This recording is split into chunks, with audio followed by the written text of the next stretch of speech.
Lindsay Davey here at the Henry County High School Greenhouse. I wanted to share with you guys some tips on taking care of your wave petunia baskets. We sell a lot of these wave petunia baskets every year, and this time of year is when I really need to give them some TLC. I've got busy doing other things, and now my baskets need a little bit of attention.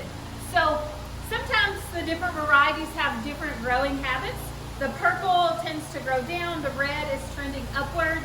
And so what I want to do is go through and pinch my basket. So I kind of think about the bottom of the basket being my pinch point so I can make them even. And I just go through and break the stems off. I can do this pretty cleanly. I've done this a lot. If you want to use scissors, that works fine too. You don't need anything special. Regular scissors should be able to cut them. And then that's going to tell those purple plants to get bushier and to fill out a little bit more. So it's Henry County. We've got a history of tobacco. Most adults have worked in tobacco at some point. And we all know about topping tobacco. So when we top tobacco, we have to also go through and spray a sucker spray, because you start getting those auxiliary buds coming out and lots more small leaves, which on tobacco we don't want. But on a petunia, that's what we do want. And the same thing with the red. So basically it's just like topping tobacco. I'm gonna find that main growing point and I'm gonna break it off. And that is gonna tell the petunia to stop growing upward and start growing outward. And then this basket is really gonna fill in and it's gonna look a lot better. Don't be too scared about over pinching. It's gonna grow back. It'll be fine, I promise. It's not something.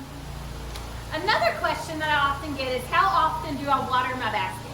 It is not about how often you water your basket. There is no magic formula on the amount of time. The important thing that you need to do is water it when it's dry. So what I do is make sure that I really soak my baskets, especially if it's hot outside. I will hold the water hose on for 10 to 12 seconds and make sure that it's full and heavy. Then I don't touch that basket again until the basket is dry or until it starts to wilt.